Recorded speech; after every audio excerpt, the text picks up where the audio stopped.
What's going on, Diecast collectors? This is OBB, the Diecast news guy, returning once more to bring you all a NASCAR Authentics Diecast review on Rowdy himself. This is Kyle Busch's 2024 FICO Chevrolet Camaro for the NASCAR Cup Series and Richard Childress Racing.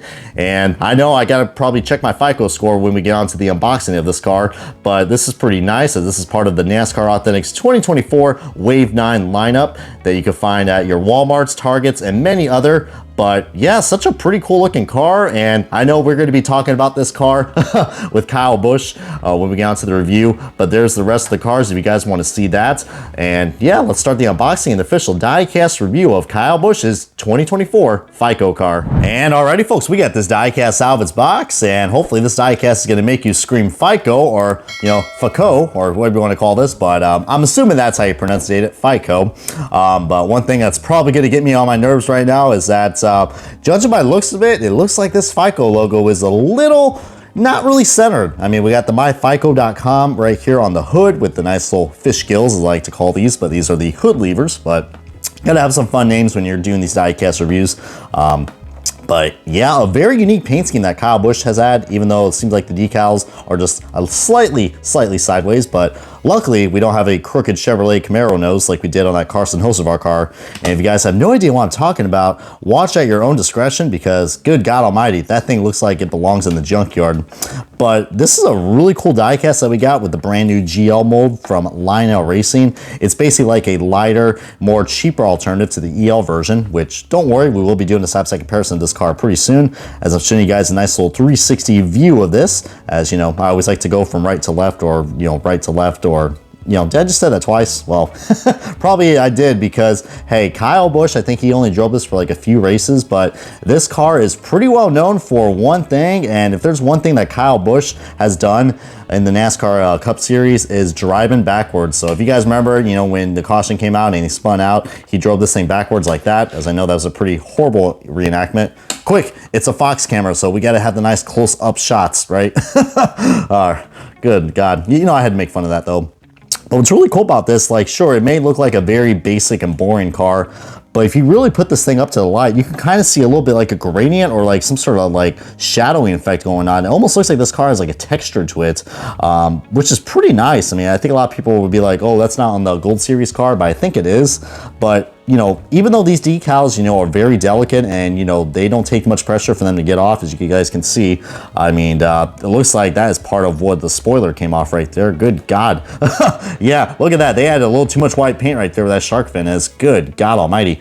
And that B-pillar looks like it's seen better days. And is that PTC I see? Oh God, that does explain a lot. And we can play a nice little guessing game of what logo is missing on this car. I wonder what it has to do.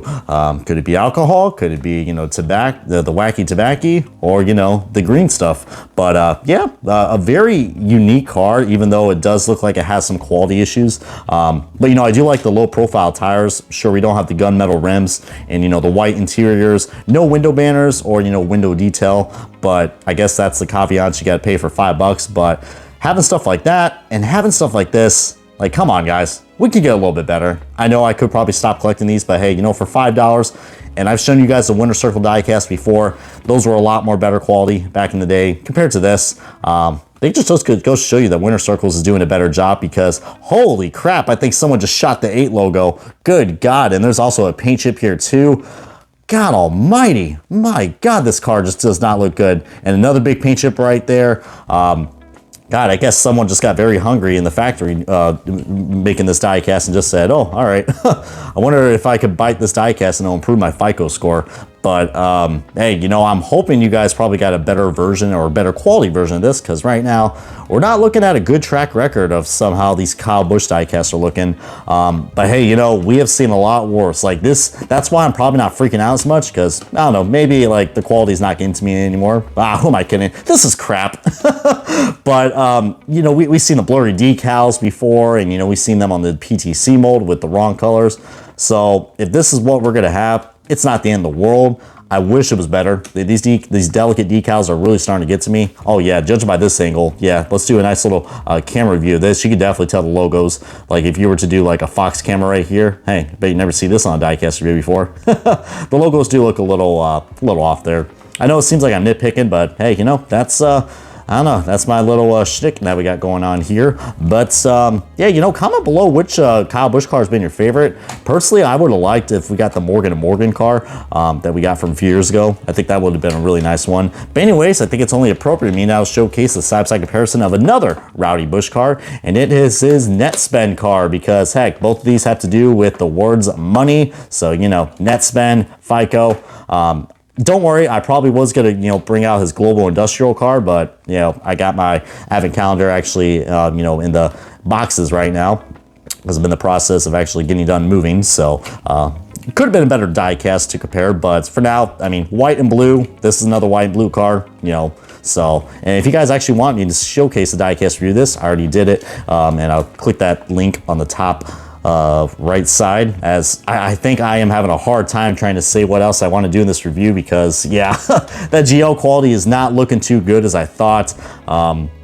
But hey, you know, this is a more accurate car, especially with the ride heights and how the roof rails are, and that little big spoiler. I mean, I don't think I've, you know, I don't really point them out in my diecast reviews that much. But you see the splitter definitely just extend out a little bit more. So this body style, it is a little more lighter compared to this. And keep in mind, this is a NASCAR Authentics car too. So, but what's the comparison I said before? Like, hey, you know, it's like, you know, you got like, hate to compare soda to like, diecast cars, but you know, this feels like Pepsi and this feels like Diet Pepsi.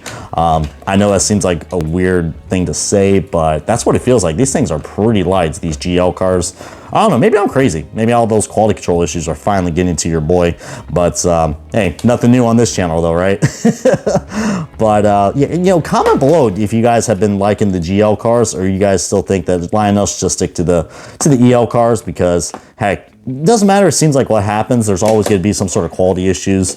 But want to hear your guys' thoughts and comments below on that, as I don't know, maybe it has to do with that PTC logo there. But anyways, this is going to wrap up the diecast review of Kyle Busch's 2024 FICO Chevrolet Camaro for the NASCAR Cup Series and Richard Childress Racing. And yeah, this has been OBB, the diecast news guy, and I'm going to go check my FICO score, and I'll be back with another diecast haul. And good God, is that another paint chip? All right, we out of here now.